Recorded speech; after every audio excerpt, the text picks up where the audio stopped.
Welcome back to TechnoSurgeon YouTube channel. So first of all, for today we have some news regarding pricing, and RX 1700 XTX has gone down in pricing because its direct competitor is RTX 4080 Super.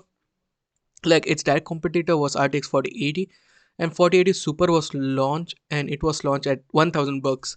And if you want ray tracing, RTX 4080 Super is a king. So to counter it, basically, and AMD has lowered the pricing of RX 1700 XTX to 900 bucks, and it's available on new egg like this MSI Radeon RX 7900 XTX at 900 bucks. At this price point, it's also a pretty expensive, but it's okay. And if you want pure ray tracing performance, this is not for you. Next up, during the Game Developer Conference, NVIDIA showed something which is pretty insane, and this is what the future will hold. It's basically generative AI like ChatGPT, but it's for gaming, and they showed a demo of covert operation which is in collaboration with InWorld, and it uses NVIDIA ACE, and NVIDIA ACE is a technology where it's a suite of technologies basically, and it's like generative AI. Last year they showed, I guess, the demo for the bar scene where AI was doing the scripts, and basically what it does is like you don't need to write scripts or pre-script everything. AI will choose, AI will dictate what he wants to say when you give a command. And basically this covert operation is like a detective game. It's a demo as of now, but basically you from your actions and stuff like that, you will get a response, and it is pre not pre-rendered, but it is done in house on the graphics card itself by NVIDIA, and InWorld Technologies basically by NVIDIA is. And this is what it holds for in the future, because maybe in other games we will get it. And this is similar to this demo which they also shown off, where it is translated from Chinese to English, but the character animation looks bad, but it can be resolved in time, because this sort of technologies will not be available for general public pretty soon. Generative AI is pretty new, but it's evolving at a rapid pace.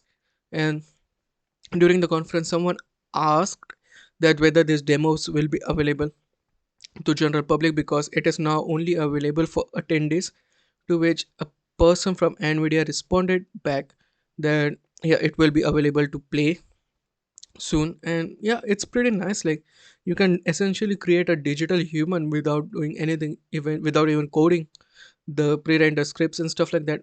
This will lessen the work for game development basically. And speaking of game development, also during the GDC, this GDC was pretty stacked, because AMD also unveiled a new technology, and it during the GDC conference, and it is what they say work graphs, and it is because of the agility SDK by Microsoft. And it's pretty nice, because it's basically what it does. Like it doesn't it GPU does everything, so GPU doesn't wait for the command from the CPU that you need to do this work.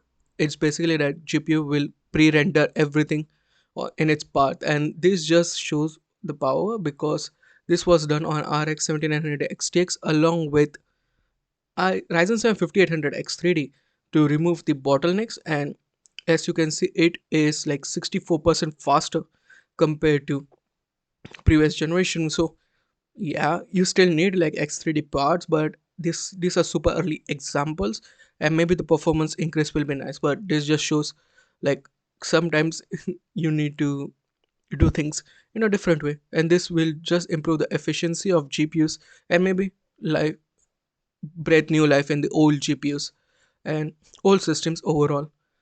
And also speaking of systems, we also knew some things regarding RTX 1590. Recently made a video regarding the launch during the GDC of AI accelerators. It's B200 GPU. It's an accelerator GPU. And now we have some news regarding Copilot 7 Kimi, which says like GB202 will use the same process node as GB100.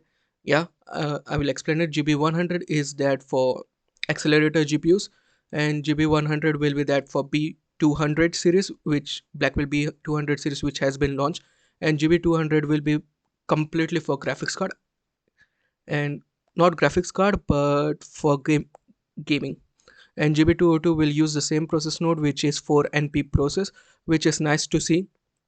And yeah, it's pretty good. And also according to the leaks, it says that 4 NP process is not like 3 nanometer, but it's based on TSMC's 5, not 4 nanometer TSMC 5.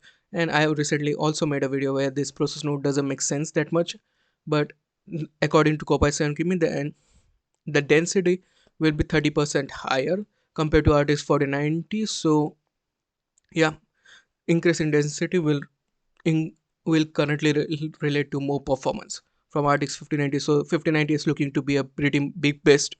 But that's it from me today. What do you think about the news? Sound of your thoughts in the comment section below. Like, share, and subscribe, and I'll meet you in the next one. Peace out.